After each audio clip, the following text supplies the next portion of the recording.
You're deep in your own third, right on the touchline. An old coach with silver hair is screaming himself hoarse, demanding a quick transition. Ahead of you, 3 choices. 1. Send a 40-meter-long ball upfield, but with only a 50% chance of accuracy. 2. Link up with a teammate and work the ball forward, safer but time-consuming. 3. The simplest option. Stop overthinking and just lay it off to Frenkie de Jong. Let him carry it forward on his own. And guess what? That third option is just as effective as the second. Right now, Barcelona is one of the deadliest teams in Europe when it comes to transition play. Look at the data on structured attacks and counterattacks per 90 minutes from the top clubs in the 2024-25 season, and you'll see one standout: Barcelona. Sitting alone in the upper right corner. That means they not only orchestrate the highest number of structured attacks, but also counterattack with the most intensity. The numbers don't lie. Barca generates nearly 41 structured attacks per match, the most in the dataset, while averaging 2.2 counterattacks per 90 minutes, leading all clubs in Europe's Big 5 leagues. Not PSG, not Man City, not Bayern or Arsenal. No other team matches the variety and relentless tempo of Barcelona right now. Under Hansi Flick, this squad has become the perfect blueprint for transition play, both in controlled build-up and rapid counters. A stark contrast from the slow, disjointed version we saw under Xavi. So what's driving this transformation? Several factors are at play, but one thing's for sure: Frenkie de Jong is at the heart of it all. When you talk about Frenkie de Jong, you have to talk about elite ball progression as signature strength. If you've watched Barcelona or the Netherlands regularly, you know the drill. De Jong picks up the ball deep, glides through defensive lines, and shifts his team from defense to attack in seconds. But here's the key: De Jong doesn't dribble just to show off. He dribbles to break defensive structures, create space for teammates, and unlock attacking options. Remember his performance in the 2018-19 Champions League against Real Madrid? That iconic run where he carried the ball from midfield, bypassed 3 or 4 Madrid players and slipped a perfect through ball to set up a goal? Or in the 2021-22 season against Villarreal when he dribbled past 2 midfielders before setting up Memphis Depay? These aren't just highlight reel moments, they're a product of intelligence, technique, and tactical awareness. Technically, De Jong thrives on tight control, quick turns, and an almost instinctive ability to maneuver through traffic, what football fans now call the De Jong turn. But what makes him truly special isn't just his footwork, it's his efficiency. No unnecessary tricks, no wasted movement, just a sharp touch, a smooth body feint, and suddenly, he's escaped pressure and opened up the game. Frenkie de Jong isn't just a talented midfielder. He's a player who dictates tempo, someone who can shift the entire flow of a match in an instant. And that's why Barcelona, under Hansi Flick, has become Europe's most terrifying team in transition. Before he even receives the ball, De Jong scans over his shoulder, reading the positioning of defenders. He said it himself: the key is anticipating their reactions. If they hold their ground, he'll drive forward. If they close in, he'll turn and break free. This adaptability makes him unpredictable, never locked into a single style of dribbling. Physically, De Jong isn't a powerhouse. He's 1.81 m and relatively lean. He doesn't overpower opponents, he outmaneuvers them. His combination of agility and acceleration allows him to beat defenders who are much bigger and stronger, and because he dribbles so efficiently, using minimal energy for maximum impact, he's become one of the most effective ball carriers in world football. According to FBref, in the 2022-23 season, he ranked in the top 5% of midfielders in Europe's top 5 leagues for progressive carries into the final third, averaging 4.3 per game. That's not just safe, lateral dribbling. It's aggressive, game-changing movement.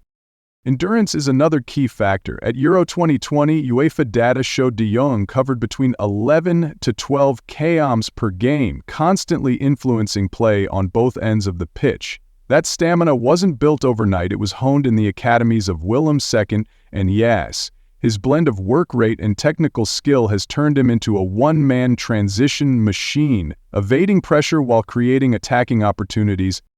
Xavi once said De Jong was born to play for Barcelona because his ball-carrying ability fit perfectly with their possession-based philosophy. But here's the flip side. His dribbling doesn't always have a positive impact. At times, he holds onto the ball too long, slowing down the attack. When he first arrived in 2019-2020, he faced criticism for over-dribbling instead of releasing the ball sooner, causing missed opportunities. That season, he lost possession 0.9 times per match, not a disastrous number, but enough to frustrate some demanding fans. Under Hansi Flick, as Barcelona increased their tempo and possession, Frenkie de Jong had to adapt, cutting down on excessive dribbling and focusing on quicker passing. Still, his instinct to carry the ball forward remains unchanged. Tactically, de Jong is incredibly versatile. He can drive forward from a holding midfield role, a central midfield position, and has even played as a center-back during his Ajax days. This adaptability has made him a strategic weapon for every manager he's played under.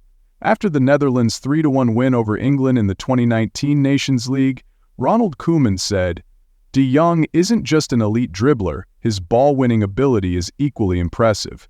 He's the heart of the midfield." His vision is another standout trait. In La Liga's 2021-22 season, he averaged 6.8 accurate long balls per game. Compared to other midfielders, De Jong has a unique style. Not as explosive as Kevin De Bruyne, not as physically dominant as Declan Rice, but possessing a rare blend of fluidity and finesse. The way he glides past opponents, effortless yet effective, has drawn comparisons to legends like Johan Cruyff, and an ankle injury in 2024 sidelined him for a long stretch, but fans remained hopeful for his return to top form. In the 2024-25 season, though he's dribbling less than before, he remains a crucial figure in Barcelona's system. He no longer attempts to dribble past 3 or 4 defenders as he did at Ajax, instead focusing on controlling the game's tempo, escaping pressure with quick turns, and maintaining a 90%+ pass accuracy. Barcelona's 4-1 win over Girona in May 2025 was a perfect example. Despite playing just 24 minutes, De Jong made 2 progressive carries that opened up key spaces, earning a 7.9 rating from SofaScore. His stamina remains top tier, covering an average of 10.2 kms per game, but he now paces himself better to avoid unnecessary injury risks. Dribbling less doesn't mean losing his identity, it means sharing responsibilities with Pedri, Barcelona's new midfield dynamo, who averages 2.4 successful take-ons and 5.2 progressive carries per match. Even in a controlled role against Sevilla in May 2025, De Jong still had a solo run past 3 defenders, proving that his dribbling ability hasn't faded. Yamal getting more opportunities doesn't mean De Jong is losing his status. When needed, he can still operate at the highest level. Under Flick, De Jong primarily plays as a deep-lying midfielder or slightly to the left, supporting Pedri and Gavi's attacking movements. He hasn't faded into the background, he's become even more dynamic, knowing exactly when to hold the ball and when to release it. A prime example is carry and pinpoint long pass to Ferran Torres against Real Sociedad in May 2025. This refined role has reduced his physical workload, allowing him to play smarter, conserve energy, and still step up as an Iniesta-like playmaker when the team needs him. With Pedri handling most of the dribbling, De Jong hasn't stepped back, he's evolved, lifting Barcelona alongside him. At one point, even Barcelona's most devoted fans started doubting De Jong, not because of his talent, but because of his silence during turbulent times. From 2022 to 2024, he was caught in endless contract disputes, constantly questioned about his commitment to the club. Spanish media criticized him, fans debated his €37 million salary, a figure he outright denied. Then, suddenly, the conversation shifted to whether Barca should sell him. From being Camp Nou's golden hope, De Jong became a potential transfer casualty. Yet through it all, he never spoke out. He trained, he played, he carried on as if nothing was happening. But according to reports from Relevo, even he may have started to doubt himself. De Jong had a quiet, almost understated insecurity, masked by the composed demeanor often seen in Northern European players. And in football, if you don't push through the doubts, you get left behind. This time, though, De Jong finally broke free from his own shadow. Now in 2025, Frenkie de Jong isn't just back to full fitness. He's re-established himself as Barcelona's midfield pillar. Flick hasn't built the system around him, but he's given him exactly what he needs: a clear role, tactical freedom, and unwavering trust. De Jong is no longer shackled to a deep position, nor is he just a midfield distributor. He's now a vital link in Barcelona's transition game, something that, if we're being honest, no one does better than him at the club. But perhaps the biggest change in De Jong isn't just in his playing style, it's in his mentality. He's no longer avoiding the tough questions, no longer shying away from responsibility. For the first time, he's openly admitted his disappointment about his Barcelona tenure so far. One La Liga, one Copa del Rey, one Supercopa, that's not enough. I expected at least twice that. For the first time, we're seeing an ambitious De Jong. A player once doubted for being too quiet is now speaking up. No longer just surviving through chaos, De Jong is now a central figure in Barcelona's resurgence. And maybe, just maybe, he's rediscovering himself in the process.